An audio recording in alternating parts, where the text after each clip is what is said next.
Can you go live on REDnote application? Hello everyone and welcome back to the channel. In today's video, we're going to discuss whether you can go live on the REDnote application or not.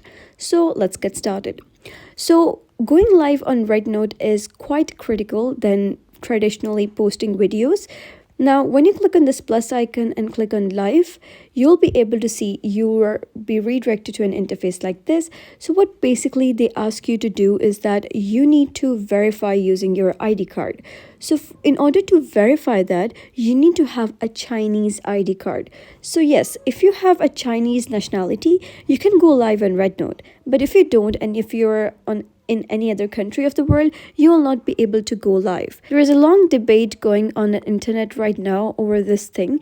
And someone says that currently REDnote requires real name verification for live streaming, and it can only support certification with a Chinese ID card, just like I told you right now. And if you do not have this ID, you can only participate as a viewer and join other streamers' live session through multi-person interaction. And alternatively, you can ask a friend who has a Chinese ID to help you with live stream.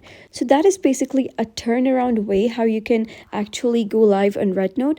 But for now, other countries other than China don't have the ability to go live on REDnote. So that's it for today's video. If you found this story helpful, give it a thumbs up and don't forget to subscribe for more helpful tutorials. I'll see you in the next video.